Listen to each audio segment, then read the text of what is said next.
बिस्मिल्लाहिर्रहमानिर्रहीम। अस्सलाम वालेकुम। आप देख रहे हैं डीडीपी एनालिटिका। अफ़गानिस्तान में अमन के मामले में जो पेशरफ्त है वो पहले से काफ़ी सुस्त रुकी हुई है। हमें पता है कि अमेरिका और तालिबान के दरमियान माहिदा फरवरी 2020 में हुआ था, 27 फरवरी को। और फिर अशरफ गनी ने डिले की, कैदियों का तबादला, कैदी वापस करने थे, कोई तबादला था, लेकिन अशरफ गनी ने लटका लटका के जो 10 मार्च को मुज़ाकरात शुरू होने थे वो जाके कहीं 3 महीने बाद शुरू हुए, 6 महीने बाद, और इस तरह ये मामला लटका रहा। इंटर अफगान डायलॉग जो है वो डिले का शिकार हुआ। अब बात यह है कि अब तालिबान ने भी बातचीत का सिलसिला रोका हुआ था। उनका ख्याल था कि अमेरिका में नए सदर के आने के बाद पता चले कि उनकी पॉलिसी क्या है, क्योंकि अमेरिका का ये मसला बहुत बड़ा है कि वो अनरिलायबल है इस लिहाज से कि इंटरनेशनल माहदे किए हुए, दस्तखत किए हुए, फिर वो तोड़ देते हैं। सो नेचुरली अगर वो माहदा कल को उसमें कोई तब्दीली हो या तोड़ा जाए तो अफगान तालिबान जो है वो उसके बारे में अपना रवैया बाद में बताएंगे। लेकिन इस वक्त वो ये कहते हैं कि हम माहदे के ऊपर पूरी तरह कारबंद हैं, हम मुकम्मल तौर पर उसकी पासदारी करना चाहते हैं। लेकिन उसके साथ साथ जो अमेरिकन सदर हैं, जो बाइडन, जो नए सदर आए हैं, जो बाइडन ने और उनके स्टाफ ने भी इंदिया दिया है, सिल्वियन जो उनकी नेशनल सिक्योरिटी एडवाइज़र बन रही हैं, उन्होंने ये इंदिया दिया है कि वो इस माहदे को इसके ऊपर नजर सानी करना चाहेंगे, इसको दोबारा देखना चाहेंगे। और उसके लिए जो वो बहाना ले रहे हैं वो लाजमी बात है कि कुछ ना कुछ तो कह के करना ही है। और उन्होंने कहा जी चूँकि तालिबान का हम देखेंगे कि वो माहदे की पासदारी कर रहे हैं, उन्होंने माहदे में वादा किया था कि वो वायलेंस कम करेंगे, लेकिन वायलेंस जो है वो शायद कम नहीं हुई। तो ये देखा जाएगा कि क्या वाकई माहदे पे अमल हो रहा है, और अगर नहीं हो रहा तो फिर माहदे का कुछ और सोचा जाएगा। अब यह है कि दहशतगर्दी के वाक़यात, अब ये ज़रूरी नहीं है कि वहाँ पे दहशतगर्दी के वाक़यात जो हो रहे हैं वो तालिबान करा रहे हैं। पिछले दिनों से बहुत सारी टारगेट किलिंग हुई, बहुत लोग मारे गए, ख़ास तौर पे काबुल में। तो तालिबान ने उसकी जिम्मेदारी ली। अब तालिबान जब भी कभी कोई वाक़या करते हैं तो वो उनका अगर किया हुआ हो तो वो बिल्कुल जिम्मेदारी लेते हैं। तालिबान अमूमन अफगान फोर्सेस के ऊपर हमले करते रहे, उसके अलावा सिविलियंस के ऊपर वो हमले नहीं करते रहे, लेकिन इसके बावजूद अफगान हुकूमत उन्हीं पे इल्ज़ाम डालती है। अब इस वक्त सूरत हाल ये है कि अफगान हुकूमत मुकम्मल जंग बंदी चाहती है, जबकि तालिबान को अंदाज़ा है कि अगर जंग बंदी हो गई तो फिर ये मुज़ाकरात को लटकाएंगे और फिर मामला शायद कहीं ना पहुँच सके। इसी तरह पाकिस्तान भी चाहता है कि जंगी वाक़यात में जो भी ये वायलेंस है इसमें कमी हो, और कमी होने से मुराद ये है कि कुछ अफगान हुकूमत भी मुतमईन हो जाए कि ठीक है, हमले कम हो रहे हैं, उतने हमले हो नहीं रहे, लिहाजा बातचीत आगे बढ़े, क्योंकि पाकिस्तान खुलूस दिल से चाहता है कि अफगानिस्तान में अमन आए, और अमन के लिए कोई भी ऐसी मदद करनी पड़े, तालिबान को कायल करना पड़े, तो उसके लिए पाकिस्तान कोशिश करे। अब तालिबान जो है वो ख़ास तौर पे चाहते हैं कि एक अबूरी हुकूमत आए, क्योंकि वो अशरफ गनी की हुकूमत से को समझते हैं कि वो अमेरिका की लगाई हुई बिठाई हुई हुकूमत है, उस पर उनको एतमाद नहीं है। लेकिन ये कि ये मामला अभी हल नहीं हुआ। अबूरी हुकूमत का तो अशरफ गनी की गवर्नमेंट सुनना भी नहीं चाहती। ये कोशिश की थी कुछ दिन पहले ज़ल्मे खलीलज़ाद ने, जबकि वो पाकिस्तान भी आए थे, इसी महीने पाकिस्तानियों से बातचीत की, उसके बाद वो अफ़गानिस्तान गए, लेकिन ये बात वो नहीं कर सके क्योंकि अशरफ गनी वगैरह सुनने को तैयार नहीं।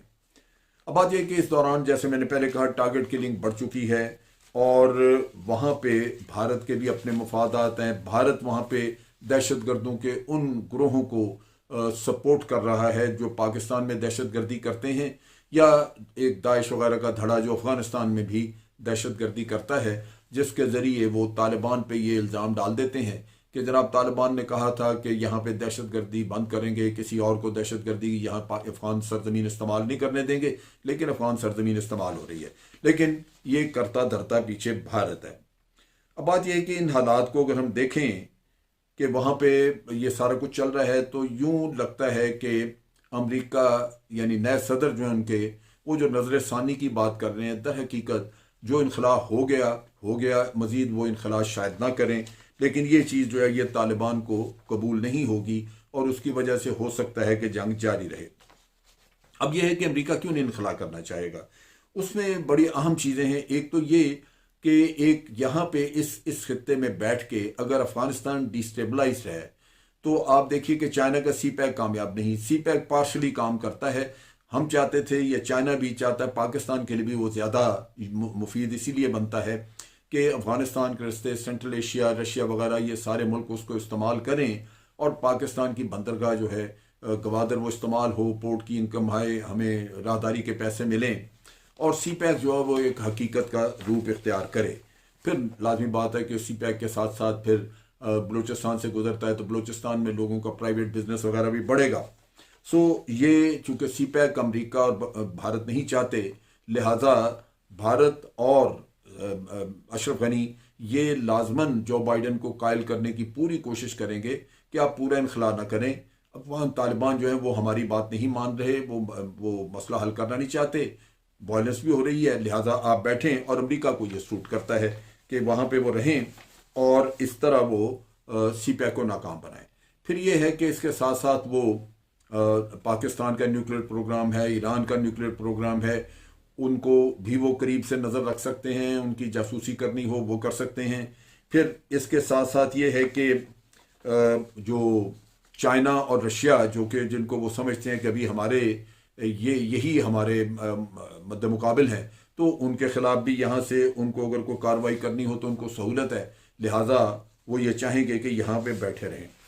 अब इसमें एक और भी जो चीज़ है जो हमें ज़हन में रखनी चाहिए थी, 2017 में अमेरिका ने साउथ एशिया पॉलिसी सुनाई थी, और उससे पहले इस पॉलिसी को बताने से ये चूँकि डोनाल्ड ट्रंप के वक्त में कही गई थी पॉलिसी, उससे पहले ओबामा के दौर में भी ये काम हुआ था कि उन्होंने पाकिस्तान को अफगानिस्तान के साथ ग्रुप कर दिया, एफपाक बना दिया और साउथ एशिया से अलहदा कर दिया। अब साउथ एशिया से अलहदा करने से ये हुआ कि वो उन्होंने अपनी जो साउथ एशिया पॉलिसी 2017 में दी है, उसमें उन्होंने कहा जी कि साउथ एशिया जो है उसमें तो प्रोडोमिनेंट रोल जो है वो इंडिया अदा करेगा, इंडिया ही यहाँ का थानेदार होगा। और अफगानिस्तान के साथ चूंकि पाकिस्तान को ग्रुप कर दिया, एफपाक बना दिया, तो ये यूं लगता है कि अफगानिस्तान को पाकिस्तान के साथ जोड़ने के बाद जो उन्होंने ये कहा साउथ एशिया पॉलिसी में, जो उन्होंने ये कहा कि इंडिया ही अब साउथ एशिया का होगा चौधरी, और अफगानिस्तान में भी प्रोमिनेंट मेन रोल जो है वो भारत का होगा, तो यूं लगता है कि भारत को अफगानिस्तान और पाकिस्तान इकट्ठे पकड़ा दिया गया है कि इसको भी आप कंट्रोल करेंगे। लेकिन लाजमी बात है कि ये चीज़ पाकिस्तान को तो काबिल कबूल नहीं, ना ही खित्ते के दूसरे मुल्क कबूल करेंगे। इस वजह से ये एक उनकी पॉलिसी तो मौजूद है जिस पर वो अमल करना चाहेंगे, लेकिन इसमें पाकिस्तान बाहर सूरत एक बहुत बड़ी रुकावट होगा। अब बात यह है कि वहां पे जो अमेरिका में सूरत हाल है वो ये है कि पेंटागन भी, जैसे हम पहले भी वीडियोस में बात करते रहे, कि वो भी मुकम्मल इनखला नहीं चाहते। वो चाहते हैं कि यहाँ रखा जाए, क्योंकि उनके ख्याल के मुताबिक अगर मुकम्मल इनखला होता है तो यहाँ पे खाना जंगी शुरू हो जाएगी। नेटो भी यही सजेस्ट कर रहा है कि यहाँ से मुकम्मल इनखला नहीं होना चाहिए। अगर खाना जंगी होती है और वो, तो फिर वो अमेरिका की नाकामी नज़र आएगी और फिर अमेरिका को दोबारा वहाँ पे पाँव रखना मुश्किल होगा अगर वो आना चाहें। और इसके साथ साथ ये है कि अगर वो खाना जंगी नहीं भी होती तो लाजमी बात है कि अमेरिका का यहाँ से यूं चले जाना अफगानिस्तान को बाहर सूरत डिस्टेबलाइज करेगा, क्योंकि वहाँ पे कोई हुकूमत नहीं है और मुज़ाकरात अभी तक कामयाब हुए नहीं। अब चीज़ ये है कि अमेरिका को क्या यहाँ पे जंग जारी रखनी चाहिए। एक सबक भी है मॉडर्न हिस्ट्री जो आज दिन तक हम तारीख देख चुके हैं पिछले 150-200 सालों की, उसमें अगर आप देखें तो अफगानिस्तान दुनिया का वाहिद मुल्क है जिस पे दुनिया की 3 सुपर पावर जो है वो अपने अपने वक्त में हमले कर चुकी हैं। आपने देखा कि इससे पहले बरतानिया ने हमला किया, बरतानिया की कई जंगें हुई, बरतानिया नाकाम हुआ। फिर सोवियत यूनियन ने इन्वेड किया और आपने देखा कि 90 की दहाई में सोवियत यूनियन जो है वो तबाह हुआ और कुछ न कर सका। और अमेरिका, अब देखिए कि यहाँ पे अफगानिस्तान पे हमलावर हुआ और अमेरिका भी तकरीबन 18-19 साल टकरे मार बैठा है, लेकिन मुकम्मल तौर पे हुआ नहीं, इनसे कुछ भी ये कंट्रोल नहीं हो सका। अब अमेरिका ये बात समझता है कि अगर वो यहाँ पे मजीद अफवाज भी ले आए तो ये जंग जारी रहेगी और जंग जो है वो शायद उसमें कामयाबी ना हो सके। लेकिन इसमें वो यहाँ पे अगर अफवाज रखता है तो जंग जारी ना भी रहे, लेकिन अफगान तालिबान के साथ मसला फिर खुल जाएगा, क्योंकि तालिबान के माहदे में ये लिखा है कि अमेरिका पूरा इनखला करेगा मई तक। अगर वो नहीं करते तो जंग फिर तालिबान के साथ शुरू हो गई। इसका मतलब है कि उसका फॉलोआउट पाकिस्तान पे आएगा। वो फॉलोआउट क्या है, पाकिस्तान पे फिर जोर पड़ेगा। Do more do more do more, यानी पाकिस्तान फिर नए सिरे से अमेरिका की पॉलिसी को टो करना शुरू करे। हम इतने अरसे से ये कहते रहे हैं कि डू मोर नहीं, यहाँ पे बातचीत के जरिए मसला हल होगा, लेकिन बातचीत का रास्ता अगर छोड़ दिया जाता है तो फिर वही पाकिस्तान के ऊपर प्रेशर, और कहा जाएगा कि जी आपके यहाँ वो हैं सेफ हेवन्स हैं तालिबान की, उनको ख़त्म किया जाए और पाकिस्तान के ऊपर प्रेशर लाया जाए। आज जो सूरत हाल है वहाँ पे वो ये है कि वहाँ पे टारगेट किलिंग का बड़ा जोर है, और ये टारगेट किलिंग के बारे में एक रिपोर्ट जिसको कि बहुत ज़्यादा पब्लिसिटी नहीं मिली, ये क्विल्टी रिपोर्ट जैसे कहते हैं, ये एक रिपोर्ट आई जिसमें उन्होंने बताया तहकीक के बाद कि दर हकीकत अफगानिस्तान की जो पैरामिलिट्री फोर्सेस हैं, जो उनके डिवीजन 1 और 2 हैं, उनको ग्रुप किया गया है CIA के साथ, और वो CIA उनको हाई टेक्नोलॉजी इंफॉर्मेशन वगैरह और कंट्रोल देता है, और CIA उनको इस्तेमाल करता है जिसके ज़रिए वो इंपॉर्टेंट लोगों को मारते हैं और इल्ज़ाम तालिबान पे डाल दिया जाता है। अब ये है कि ये सारा खेल वहाँ पे जारी है।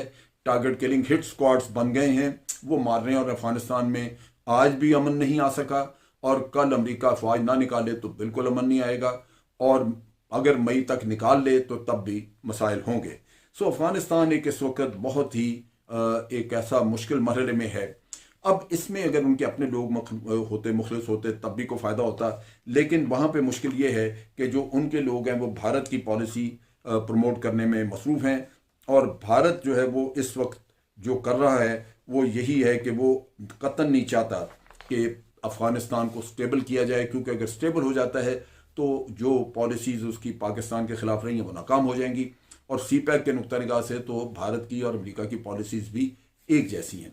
अब इन हालात में पाकिस्तान के लिए क्या रास्ता है? पाकिस्तान को फौरी तौर पे अमेरिका, चाइना, रशिया, ईरान, ये रीजनल कंट्रीज़ हैं, सिक्योरिटी इनकी भी थ्रेटन्ड है, पाकिस्तान की ज़्यादा है लेकिन दासमन इनकी भी है, और ईरान पे बहुत असर पड़ता है। लिहाजा एक रीजनल अप्रोच लेनी चाहिए, रीजनल कॉन्फ्रेंस करके तो तय करना चाहिए कि अमेरिका के जो फैसले होंगे उनको कैसे आगे हैंडल करना है। ये अशद ज़रूरी है। अगर पाकिस्तान अकेले इस सिचुएशन को हैंडल करना चाहे तो मुश्किल होगी, लेकिन मेरा ख्याल है कि रीजनल कंट्रीज़ के साथ एक कंसेंसस डेवलप करके इस सिचुएशन को हैंडल करना पाकिस्तान के लिए निस्बतन आसान और मुमकिन होगा। आइंदा आने वाले दिनों में मज़ीद बातें खुलेंगी जैसे जैसे जो बाइडन अपनी पॉलिसी वाज़े करेंगे। आज के लिए इतना ही। अफवाज पाकिस्तान जिंदाबाद, पाकिस्तान पाइंदाबाद।